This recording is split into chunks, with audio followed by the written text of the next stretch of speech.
Welcome to the Irish Farmers Journal Weekly Podcast, brought to you by Ornua, the home of Irish dairy. Hi, I'm Thomas Hubert, journalist with the Irish Farmers Journal.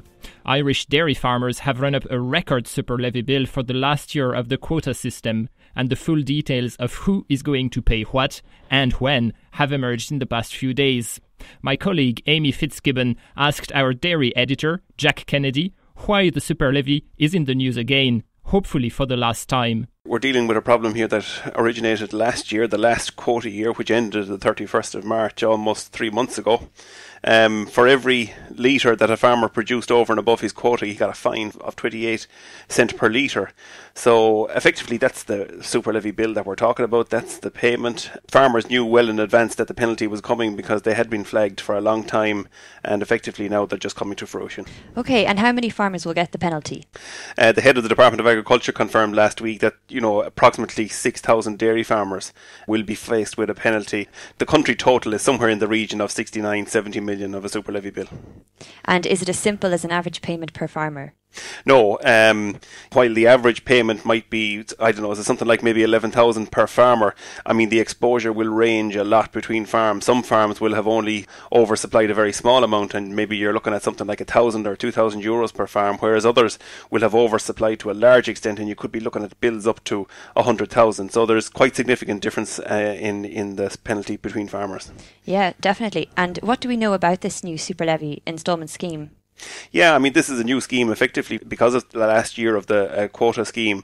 This new scheme from the EU will effectively, farmers have been given a kind of a longer period to pay the fine. So under the terms of the instalment scheme, the superlevy fine is spread over 3 years, with the farmer making repayments to their co-op. So effectively what's happening is the state will pay the fine up front. The farmer has to pay the individual co-op. Effectively what has happened is that some Irish co-ops have already commenced collecting superlevy payments before this instalment scheme was ever kind of thought about. And how much will that cost the state? The cost to the state is effectively, again, we've learned last week that it's going to cost about 150,000 euros in interest payments, because the state will have paid it and then it's up to the state to pay the interest on that borrowings. And what does a farmer need to do to get into this scheme? Application forms for the instalment scheme are currently being distributed through the co-ops, and farmers must have the forms returned and completed on or before the 30th of June. And will the instalment scheme work for farmers, do you think, Jack? Yes and no, I'd say, Amy. I mean, yes, I suppose if those farmers that are overexposed to a lot of debt and they can spread it over 3 years, but the negative is it still has to be paid. It's not gone away and you're effectively just kicking the can down the road. We go through some of the various options from the various processors of different ways of handling this debt, and we go through it in the print edition this week. Okay, thanks very much for speaking to me. Thanks, Amy. We hope that you're enjoying this Irish Farmers Journal podcast, brought to you by Ornua, the home of Irish dairy. Find out more at farmersjournal.ie. Now for a different view on dairy expansion, let's hear from a feed manufacturer. Jimmy Brett is the managing director of Brett Brothers in County Kilkenny, and the Irish Farmers Journal agribusiness editor, Eoin Lowry, asked him what he expects from the increase in milk production. We have a pretty critical market share in the dairy sector, which we've been developing over a period of years. And our approach to it is, less volume-driven and more quality-driven and service-driven. In fact, I've created this new ruminant support service, where I use people, a couple of very well-educated people, one a PhD graduate from UCD, to work closely with our dairy farmers. Now, we anticipate that there will be an increased demand for feed, of course.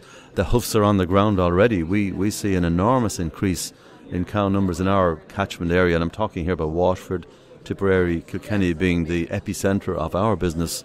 We see a lot of increasing cow numbers. What will the attitude to feeding be? From our interactions directly with farmers, I think farmers will feed while it pays them. I don't think they take a fundamentalist approach that feed is wrong, like maybe some people would suggest.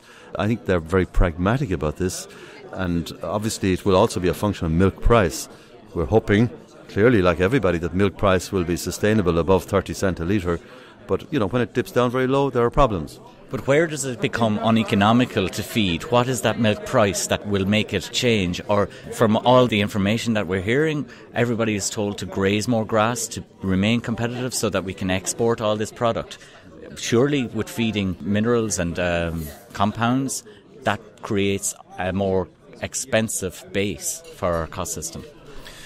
Of course, compound feeds are dearer than grass, and we believe, without question, that dairying in Ireland is based on grass. Our role is a complementary feeding process to grass. Grass will not always deliver to the full potential of the cow when milk price is justified, and I'm not sure where the cut-off point is here, Owen.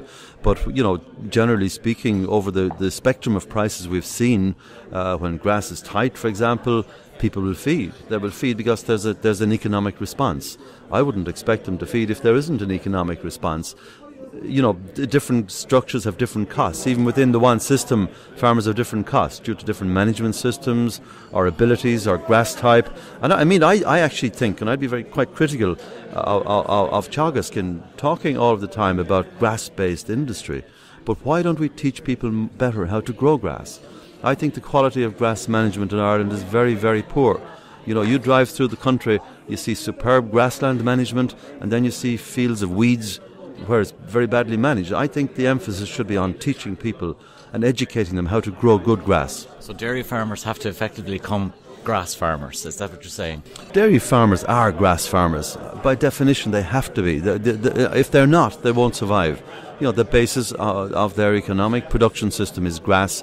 We complement that, and I think we have a critical role, be it through the winter period or through periods when grass growth is inadequate or whatever. What do you see as the biggest challenges for the dairy industry in the next 5 to 10 years? Clearly we're getting a volume response here. I think the first challenge the dairy industry has is to sustain a milk price. And I know perhaps they can't do that independently, but one would expect every co-op and every dairy processor to get their cost structure right. And I think some of the investments that have been made are to be welcomed in that they're bringing scale and they're hopefully bringing efficiency to milk processing. I think handling the volume is going to be an issue. But ironically, I think one of the biggest problems dairying has in Ireland is cheap cereals. People might say, or would say that, being involved in the grain sector. But I think if we are to avail of our competitive advantage from grass, the more expensive that grain and feed is, actually that better it is for the Irish dairy farmer. That's not something we have control over. But right now we're in a pretty low cycle on commodity prices, in grain in particular. And, that is not a help to Irish dairy farming. My big customers won't like to hear me saying this. They obviously favour cheaper feed because it's 75% of their cost. But dairy and beef farming in Ireland, I think, will be more sustainable the more expensive corn is in the United States and indeed in New Zealand and elsewhere. Okay, so challenging times ahead for both the beef and the dairy and also the tillage farmer with low grain prices. So we'd all like to see the grain prices rising a little bit, and that gives us a better competitive advantage off grass. Thanks very much, Jimmy. Thank you very much, Owen. The Irish Farmers Journal Weekly Podcast, brought to you by Ornua, the home of Irish dairy. With the good weather returning and many of us happy to stick a few sausages on the barbecue, pig prices have recently picked up after a difficult year. So how are pig farmers doing at the moment? I asked Ivor Ferguson, the Vice President of the Ulster Farmers Union. One of the biggest problems, I would say, it's been an ongoing problem for farmers in Northern Ireland in that we haven't enough of competition amongst processors, and although we produce pigs to a red tractor quality assured standard, same as mainland UK, we don't enjoy the same prices, and in fact we run around at the moment 10 or 12 pence a kilo behind the English price, and we find that unacceptable as pig farmers in Northern Ireland, and that's one of the biggest difficulties we have as regards pricing. Do you have any demands or suggestions to solve this issue? Well, we've been constantly lobbying our two processors to receive better prices, and they have one solution in that, a part solution which they believe they'll be able to give us an extra 3 or 4 pence a kilo if we could get access to the Chinese market. We were disappointed that the UK can have access and we were excluded from that. And we're actively, our minister here in Northern Ireland is actively working with our politicians, and hopefully we'll get that situation resolved fairly soon. And in fact we have made a step forward in that the Chinese have inspected our two main plants, and we're hoping that over the next few weeks we'll have a bit better news on that score. There's been a lot of challenges for your industry in recent years: animal welfare regulations, feed prices going up and down widely. Do you expect the coming months and years to be a bit more calm, or is it still a very volatile environment for your sector? I think it'll still be quite a volatile environment, and we as pig farmers, we've always had to live with volatility, and I think we've been able to handle that quite well. We're geared to do that, unlike other sectors. Dairy farmers find it very difficult to handle volatility because they've never been used with it. But that isn't a major concern for us, the volatility. We've got ourselves into a position where we can handle that situation, and I know it would be nice to live in an ideal world where everything was the same price all the time and we had the same margin, but we live in the real world and we accept that won't happen. As regards our challenges in the future, we do have to contend with the fluctuating prices, and at the moment we have a bit of good news in that cereals have fallen in price. It's maybe not much consolation to our arable side in Ireland, but that has been a help to us, the falling cereals in one sense. But it hasn't been the total answer, because one of the things that happens when cereals come down, retailers and processors know that the cereal price is down and they drop our pig price. So it's only a very short time fix, Could you tell us a little more about your own farm? What kind of operation do you have and how is it evolving at the moment? Well, we run a 300 sow unit on a birth to bacon basis. One of the biggest challenges, I would say, for us as pig farmers is, 300 sows birth to bacon is sort of the upper limit as regards the IPPC regulations. If we want to increase, we have to go down the road of moving weaners off site onto a different farm, and that suits some people. And it has one advantage in that it does break the disease cycle. And I would say that's one of the biggest challenges we have over the next few years is the level of disease. And of course, in any intensive agricultural system like pigs or poultry, the disease is the biggest challenge. And blue ear, PRRS, and all these viral diseases that's coming in, they seem to be our biggest concern. And of course, there's this disease, PED, which has been rampant in the States and has now come to Europe. That's a very big concern for us on the whole island of Ireland. That's a very big concern going forward. You've just talked about the option of moving some stock outside the farm. I've seen it done elsewhere that farmers get together to have larger pig operations and divide the animals between several farms. Is this happening in Northern Ireland? People working together, sharing, partnering for the pig work?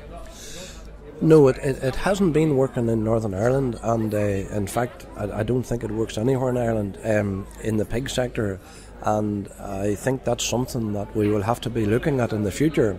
There's no question about it. If we take share farming in general, it's a very popular system in New Zealand, and in Southern Ireland it has become popular in dairy farming.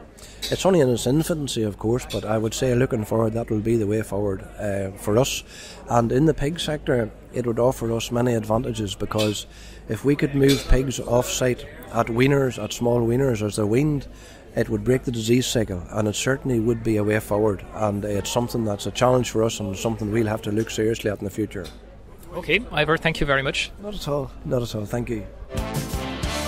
You're listening to the Irish Farmers Journal podcast, brought to you by Ornua, the home of Irish dairy. Finally, let's hear from Mary Phelan of Irish Country Living, who interviewed Ivan Yates for the cover story of the magazine this week. A fascinating character by the sound of it.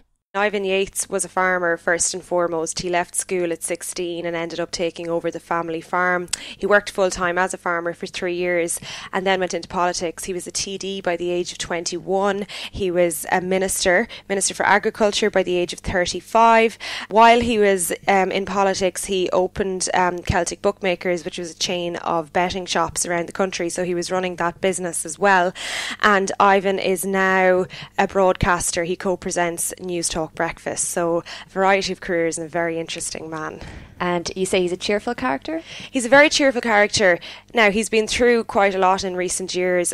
Celtic Bookmakers brought him to bankruptcy in very recent years, so he has had a lot to deal with on that front. He went to Wales to live as a temporary bankrupt there. He's now back, but I think that our readers will find the article very interesting if they've gone through hard times or turmoil themselves in recent years, particularly financial turmoil turmoil, which many people have thanks to the recession. And I think many people will relate to what he's saying, and he describes how he dealt with such difficult circumstances and how he's kind of come out the other side now. So I think it's kind of an inspirational read that way. Definitely. And he is, of course, a political expert, isn't he, thanks to his background? He certainly is, and he had many interesting takes on Irish politics. Leo Varadkar is the TD that he admires, or minister, I suppose I should say, who he admires most at the moment. And then he actually shared an office with Enda Kenny many years ago, and he kind of had an interesting take on Enda. You know, he says that Enda's a very good people person. He's a lot of genuine likability and charm, and he admires him for his staying power and energy to be in the game this long. But he also notes that, you know, he says you wouldn't describe him as an intellectual, and he was never really into the depth of policy, according to Ivan. So he really is kind of surprised that Enda has gotten this far, you know, in the first place, and he attributes a lot of it to Enda's wife Finola, particularly because she worked for Charles Haughey, and Ivan says he can see a lot of, you know, evidence of that experience in Enda's success thanks to her influence. And he describes Finola as a truly formidable politician in her own right, and I would say she was without a doubt Enda's closest and best advisor. Yeah, she does certainly seem a very powerful woman in her own right. Mary, does Ivan have any interest in going back to politics? No, he says that he doesn't.